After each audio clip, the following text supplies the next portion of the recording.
তুমি যখন কেটে দেবে কেটে যাবে। ঠিক আছে, খুব ঘুম পাচ্ছে, অন রেখে একটু ঘুমাচ্ছি। ঠিক আছে ঠিক আছে পাপিয়ে দি ভাই, ঠিক আছে, নিজের শরীরে খেয়াল রেখো, সুস্থ থেকো, টাটা, বাই বাই বাই, আর অনেক অনেক ভালোবাসা গো পাপিয়ে দি ভাই। সার্থক তুমি কি করছো গো এখন?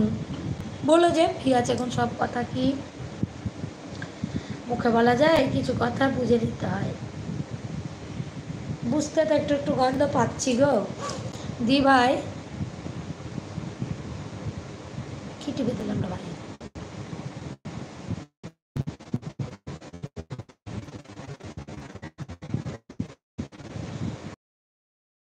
আচ্ছা তুমি কি খেলে গো সার্থক টিফিনে এখন?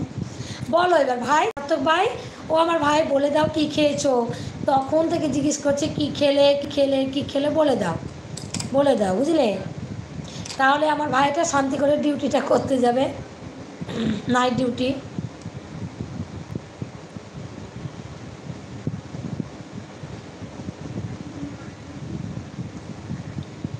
আমি এই ফোন আমি এই ফল ফল খেলাম, ও ফল খেলাম একটু, তাই এখন এখন ফল খেলে ভাই?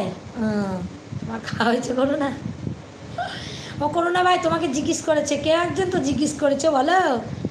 বোঝাবো কি করে তোকে, কত আমি চাই, আর চাইতে চাইতে যে ভাই আমিও চলে যাচ্ছি কত দূরে, উপরে উঠে গেলাম তো।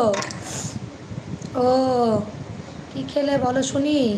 আর ওই যে বললো মুড়ি, আর কি বললো সিঙ্গারা, আর কি একটা বললো, মুড়ি সিঙ্গারা বিস্কুট নাকি বললো খেলো, ওই যে পিয়ালিগুলোকে বলছিল না?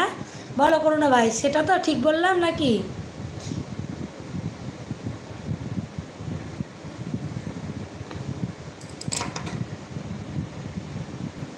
বলো সার্থক ভাই, কালকে রাত্রে ব্যস্ত ছিলে বলো, আমি বিস্কুট মুড়ি সিঙ্গারা হ্যাঁ টিফিন করলাম, জানি তো, আমাদেরকে দাও একটু খাই, কই আমাদেরকে দাও টিফিন করি আমরা, দাও, হাই উঠে যাচ্ছে তোমার বিস্কুট মুড়ি সিঙ্গারা খেয়ে আমাদের ঘুমটা ছেড়ে যাবে, দাও।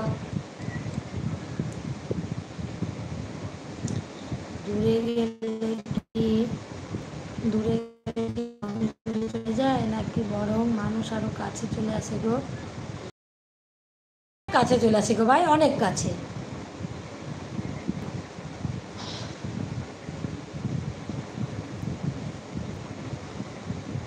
দিভাই মটন কম থাকুক কিন্তু দেখবে ঝোলের গন্ধে এক থালা ভাত উড়ে যায়। একদম ভাগ্নির কথা বললে তো, কালকে ভাগ্নি দেখো যেই মাংস হয়েছে মটন, কালকে সকালে একবার ভাত খেলো, ভাগ্নি অতবার ভাত খায় না, একবার ভাত খায় এখন। তারপরে হলো রাতে আমাদের রুটি করেছি, মক্কেল রাতে ভাত খাবে, মাংস দেখেছে, ওর জন্য আবার একটু ভাত হলো। দুপুরে ভাত খেয়েছে, কালকে 3বার ভাত খেয়েছে, আর আজকে মাছ হয়েছে বলে আজকে একবার, জানো ভাই, আর নিরামিষের দিনেও তাই একবার, আর খাবে না। আর ওই খাসি মাংসটা মটন বলো চিকেন বলো দুটোই ভালোবাসে, চিকেন যাবো, ঠিক বলেছো, চেন্নাই তাহলে খাবো দিভাই, তোমাকেও খাওয়াবো, খাবো তো আমি, সিঙ্গারা মুড়ি বিস্কুট সব খাবো, চাই চাই গরম চাই, সবাই চা পিওলো, হ্যাঁ ঠিক বলেছো। আর হচ্ছে এখানে খাওয়াই নাই দিদিভাই, তাই এখানে খাওয়াই নাই, ও মটন হলে আমিও তাই করি, ভাত বেশি খাই একটু করে, হ্যাঁ বারবার করে খাই একটু একটু, ঠিক বলেছো। সকালে যেই রেখেছে কষছি, কষা থেকেই তো মা একটু ভাত দাও, সামান্য একটু ভাত দিয়ে দাও, মানে তখন আর অন্য কিছু টিফিন করবে না, পাস্তা চাউমিন, ওকে ভাতই খেতে হবে, বুঝলে, খুব ভালোবাসে গো, চিকেনটা আরও ভালোবাসে। সাথী, সাথী কেমন আছো তুমি? কাকে বলছো গো সাথী? সানভি, সাথী ওটা সার্থক, কাকে বলছো সানভি? সাথীটা সার্থক ভাইকে? দি ভাই তখন কি একটা টিপে দিলে, তারপর থেকে নেট হ্যাং করছে মাঝে মাঝে, কি টিপে দিলাম গো? এ মরেছে, কি টিপলাম, কি টিপে দিয়েছি আমি দেখো আবার, ওই জন্য তো আমি কিছু করতে যাই না জানো। এবার ঠিক হচ্ছে কি দেখো,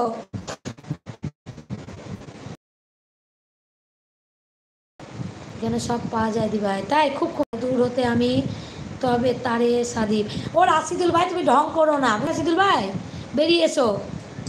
সাথী, আমি সানভি, ভালো আছি বলো, আমাকে ও সাথী বলে, ও তার জন্য সার্থক ভাইকে সাথী বলে, বুঝতে পেরেছি গো, সত্যি তো নেট ঘুরছে মানে